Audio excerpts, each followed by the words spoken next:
Hello ladies and gentlemen, and welcome back. In today's video, we look at almost 100 years of data to figure out whether this market had truly bottomed back in June and July. We've also got the key levels that we need to be watching right now in the markets and some of the key structure points that are going to really define the market's moves over the next couple of sessions. There's so much to discuss in these markets right now, but specifically, we need to be looking at lead indicators, the macro data, and of course the news. We'll see you soon. There's a lot to discuss.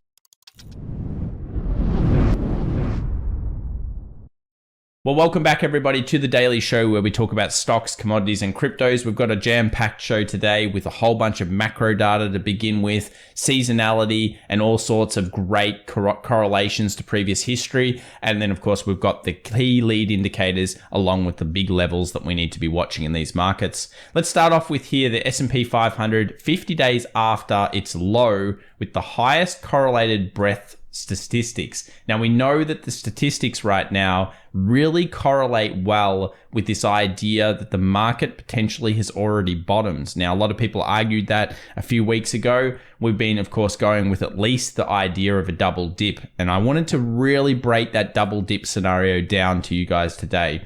Let's talk about these 1930s all the way through to now statistics. Notice the biggest correlations are 1962, which we'll look at soon, and 1949. Most importantly, the 1 month, 2 month, and 3 month later statistics were not really anything to write home about in terms of positive or negative runs. And this brings us to all of these other leads that we've got right now. S&P 500 after the New York Stock Exchange advanced decline ratio is -5 to 1 in 3 out of the last 6 sessions. So basically a weakening in this market. Now you'll notice some of these dot plots actually begin really horror kind of sell-offs. 2008, that's what happened. And of course, we saw that also back in the 70s. They're the two correlated horror zones. Now, only 2 weeks to a month or 2 months after that, we were looking at considerably lower points. But the most important factor here is the statistics. 1 to 3 months later, we were less than a coin flip positive. So 44%, look at these two boxed areas. This leads into what we call the kangaroo market, up, down, all around, and lots of statistical kind of rubbish going on that's going to cause us a lot of pain if we don't have a plan. So how do you get a plan? Well, first up, look at this one as well. We brought this up on our weekend video, so make sure you subscribe if you want more content like this. The 200 SMA versus MACD cross correlation. When that happened and we went underneath and rejected the 200, the next 1 month to 3 months were horrible. I mean, 27% of the time they were positive. Look at this. Again, we got similar reads out of these similar periods in time, the 70s, 2008, 2001. In all cases, we saw the same kinds of signals. So does that bode to a new low? Well, it brings us into discussing the bond market, because we know that the bonds traders are like the Einsteins of the market. These guys usually know what's up better than the stock traders themselves. Always ask yourself the question, who trades the risk? In general, these bonds guys do trade the risk. So what are they telling us about the Fed and what the Fed's going to do? Well, the general expectation is that the Fed will continue to raise rates. We all know this. They'll raise them into around March of 2023, at least according to the bonds market. And if you want charts like this, you can join our free private Discord community and jump in line with that in terms of the free 7-day trial, because we do have some of the guys sharing these types of charts all the time. But we've got this March kind of high. Then we see what we would probably call sticky inflation. So effectively the bonds market and the Fed themselves are saying, as of the Friday Jackson Hole, that they will do anything it really takes to hopefully stop inflation. To do that, they're going to raise rates and keep them higher for longer. So instead of that fast drop off that the market originally expected, we now only have a slower drop off curve all the way back into the end of 2023. That is not as many rate cuts as people thought. So we might be sticking around that 3.7 to 3.8% on the federal funds rate for longer than everybody else thought. And that's of course going to do a lot of damage to demand and of course, potentially the American economy / world economy. So we had two case scenarios. We had a little while ago an idea where the market would go at up and it would kind of bounce and then it would drop a bit and it would either go bullish in a non-recession case scenario, or it would go bearish and at least double dip the previous lows or get very close to them. Now that was in a recession case scenario. Well, we saw 50% of all bond yields invert. This statistic has not been wrong in over 50 years. So when we look at this and we say, well, okay, we've got a recession coming. If not, it's already here. Of course, they changed the wording. We don't care about the wording. The fact is the US economy is sick and this market's telling us so. So in these cases where it has never been realistically wrong so far in recorded history that we've got, we know that there's a recession or some kind of wording like that. Now, just because when the recession is usually announced, the markets have often already dropped to their lows and already recovering. So remember, the word recession's overrated. What we're instead looking at is the history of what this is telling us about the market moving forward. We've got strong breadth, we've got strong kind of statistics showing us that at least the market is looking better than it has been. It's now falling like a rock because Fed haven't pivoted. Do we want to buy the dip? That's a question a lot of people are asking. Another thing that's happening right now, S&P 500 seasonality year to date. We bring this up all the time. August, middle of August. Usually we see sells in September and October. Midterm years tend to be even crapper. They sell off more. That's what's happening at this stage, middle of August. Remember, everyone in the US comes back from their summer holidays. They've been in the Hamptons. They've been eating all the shellfish, the crayfish, the lobsters.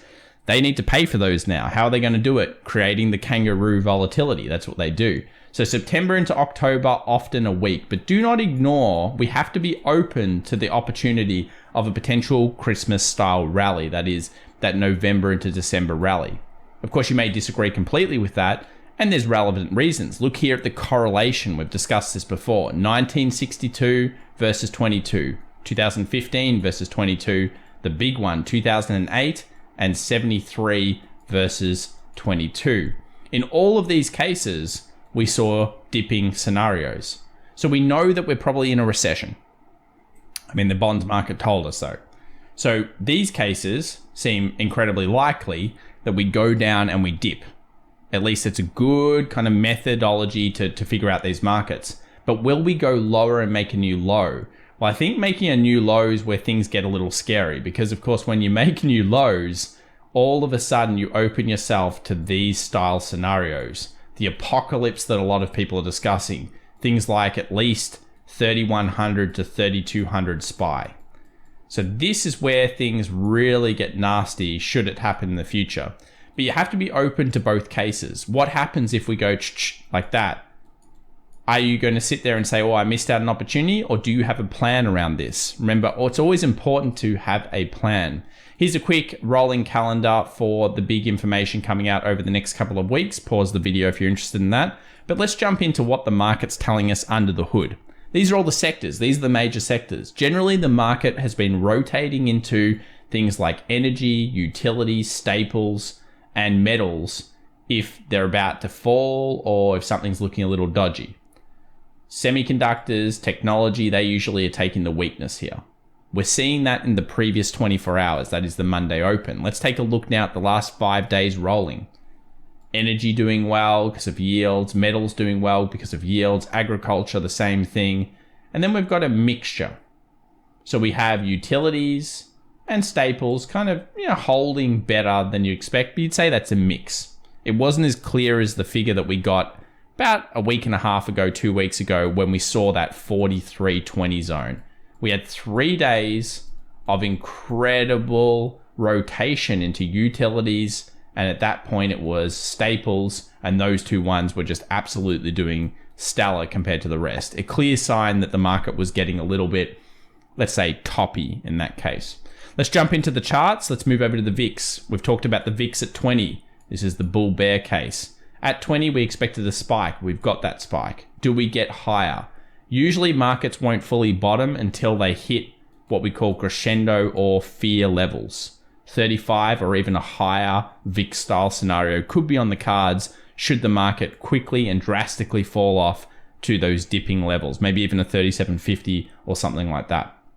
So we're sitting in the middle of the range. We'll update this probably in the next video. Let's move over to the US 2-year yield. New high. Of course, this is what's got everyone talking about. Fed hasn't pivoted. It pushed and spiked yields longer. And that caused the 2-year to go up because there wasn't as many rate cuts on the horizon anymore, according to the bonds market. 3.4%, still very sticky inflation. We'll need more data to see that move. Now, what's that boded well for? Well, we reported down here on this particular day when we saw this big bullish hammer that looked like a spring that probably oil would do well off this. So far, so good for oil. Will we get to this level? The previous supports, the previous resistances, that 108. I'd like to see a 107 handle on Brent. And this is Brent. This is UK oil, not US oil. Often it leads US oil, and you'll notice the charts are a little bit different. But certainly a nice pickup there for anyone that's been following oil over the last couple of weeks. What about the US dollar? Well, the US dollar is an interesting one because it went through the high. So this high here dates back all the way like a decade plus kind of level. Very, very long time ago. Now, if we think about it, it just swung that high and instantly rejected it. We also have the scenario where we've got what we call a flag. So we've got this level. And where are we now? We've found support on that. We've seen a bounce. It's a very tough, difficult situation here for the US dollar. If we scroll down into something like the 15-minute chart, you'll notice that the price is trying to go higher. We've got that 109 flat zone right there. If we break that, it most likely means that the US dollar is strengthening. And that's a good sign to push higher, maybe into that 111 kind of 80 or even 112 for the US dollar. A lot of big target points around there. Now, if that happens, what will occur on so many things? Well, of course, we may see further tanking in the stock market, all sorts of things. So the US dollar chart, well worth watching at this stage. Let's correlate that over to the euro. What's going on the euro? Well, here's the daily. Look at this. It's a huge amounts of wicks all over the place. We've got buying level down here, which has been very strong, a defended buy. We've got a lot of rejection sells coming through. Let's have a look at the smaller time frames. We'll go down to the 1 hour chart. And the 1 hour chart shows us an incredible sell-off, straight bang into this level, then a huge rally, and we went back to the 61.8 fib, the golden ratio. We've sold off that level, previous resistance here. We're now chalking up like a little zone in this area. If we break to a new low, similar to what we're seeing on the US dollar, what does that bode? Do we move back down to the 99.20 kind of zone? Yeah, seems likely we would. And if we go below that, next target potentially is 97.20 on the euro. Currently, 68% of the retail crowd are trying to buy the euro. Usually when those statistics are around that high, we generally do see selling overall. So be careful here of distribution. Could this be the UT on an overall distribution that goes down? It certainly could be. Continue to watch. This is a great case of being patient and potentially reacting. I could certainly see why a few people may have tried to sell that level though. Congrats if you're in that. I think it's pretty okay. Let's move over here to gold. What's that tell us about gold? Well, of course, strong US dollar potential could push gold into our key levels down here. Between that 17.10, 17.15 demand that we've had previously. And so far, so good on gold. We certainly had a great bull run from here to here. We've had an incredibly good short run so far. Will we go into this level again to get that bull run that we hope later on? Well, of course, we want to see it not only hit this zone, but then structure up in such a way that gives us that next bull run. I am mostly bullish on gold down in these zones for the future, but of course I'll bring that in on another video. Let's move over to Tesla. What's going on here? We've got a super nice channel here. It seems weird to look at the prices here on Tesla, 310 to 280. Obviously it's at support. Where are the key levels though if it breaks support? Well, if you take the distance of a channel, usually you'll take this distance here and you'll extrapolate that out. Does that proof to a key level? I would argue it super does, because here you've got a gap fill potential. Now, people that are hoping the worst for the market, they might salivate over this zone because they'll say, oh, well, look, check this out. If we put like a volume profile on this, it kind of pushes down into this middle range zone. So down here becomes a very interesting level for buyers in Tesla. And a lot of you guys will say, well, I like that zone. Well, it's got potential. It's got legs, as some people call it, because this is a serious gap and there's multiple gaps through here if it goes weak. For now, though, you're looking at the potential of going bang, then an instant rejection towards the bullishness. We'll explain that when we look at the S&P 500 just a few short minutes. Apple, very similar. Apple could weaken, fill the gap at 157, and then potentially actually spike up. Remember, we've had an aggressive sell-off through Friday. Of course, it could further go down, but we'll talk about the scenario and you'll see how that makes sense in a moment. What about the DAX? Well, the German market's in the middle of nowhere. It's rallying. Will 13,100 previous resistance support act as resistance again? Certainly a key level to be watching, potentially to the short, into that 12,400 zone for the DAX. XLY versus XLP, probably one of our key indicators at the moment. Consumer discretionary versus staples. What's going on right now? Weakness. Weakness. We've seen it come through, and this shows us the health of the American consumer. The market's concerned about that. It broke out. It's now at previous resistance, becomes support, but it could easily drop into this 2 ratio, which will force quite a few interesting levels on the SPY and Nasdaq. Notice the Nasdaq here bouncing off this little level here, just this little zone in the middle of kind of nowhere. We've seen it previously bounce before, back over here in June. We're seeing it bounce again. It's a miniature zone. The key ones really sit down here at 12,000 to 12,100 if you're patient enough. And the key resistances for those sneaky bears wanting to sell off lie around 12,800 to 12,900. This is the middle of nowhere. You can tell because it's created a doji. What's a doji? Equilibrium, or really indecision. The market has absolutely no idea what it's to do. It's found its key little zone for the time being. If we move over to the S&P 500, the concept at this stage was 2 little rejections. We've still got the 41.25 and the 40.90 resistance points. And I've tweeted these out at FX Evolution. If you follow us on Twitter, I'm going to now start posting some key levels for the SPY and a few others each week. 39.20 offers a gap fill. Previous resistances, previous supports, gap fill. I can't stress enough how crazy this 3,900 zone could be, and also the 37 kind of 50 zone underneath. These two really play into that kind of dip scenario potential that we talked about before. That, of course, will be a rolling story. We'll figure out when it comes down there. Like Druckenmiller says, and he's a great trader, don't get me wrong, his opinion may change in only a few days, and his opinion may change literally a week later to what he's saying. And that's because he's using the relevant data to be nimble and fast in markets if something strategically happens that really changes his opinion. Let's move over to here. So we've got the market potentially coming down to this kind of 4,000 area, possibly even a 39.95, taking that low, then bouncing up and creating structure to allow it back to 41.25. I'm sure a lot of you would like to sell here, and I think this zone is absolutely paramount to the markets right now. Let's have a look at the S&P 500. I've labeled a few key levels here. 39.20, pretty stacked. If the market does continue to sell off, expect structural formation around here. We'll be waiting. We'll see whether it happens. 40.90, 41.25, key levels. I'll chuck a quick volume profile on here just so you guys can see how important this zone is to the recent price. Look at that, smashes that 41.25. It's a big level, a lot of touches in there. Most likely it holds quite a few orders.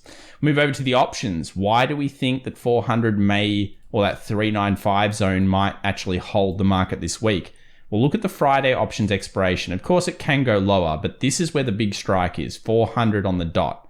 And really, it kind of waves around there. Max pain is 416. We go to the 31st, we've got 414. This is not a key critical week for options, so it can do whatever the hell it wants to, just like last week. Remember, the third week is the one where we really bring this in.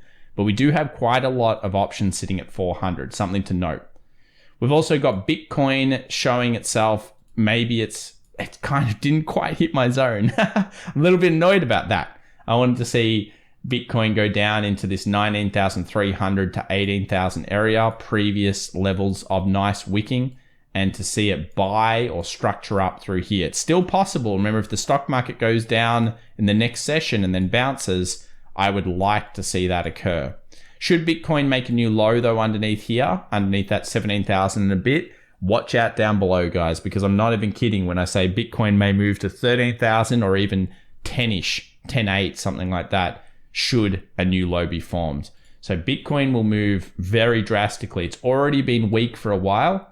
It's coming down to a key demand. We'll see whether it can hold up. If you haven't already, come and follow us at FX Evolution on Twitter. Also join our public Discord community or our private Discord community, free 7-day trial. And we've got a whole bunch of exciting new announcements for that moving forward as well, which I'll bring to you guys on the channel so we can have a discussion about it.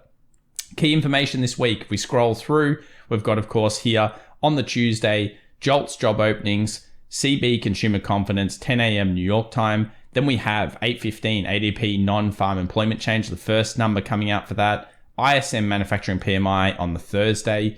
And then on the Friday, the big one. Don't snore or relax on this, the non-farm employment change. Obviously, it's a delayed number, but the Fed's looking at every piece of data point at this stage. It's not their key one, but they will look at it, and we'll find out what goes on there. So non-farm employment change will be 8:30 a.m. New York time, 1 hour before the market opens on Friday.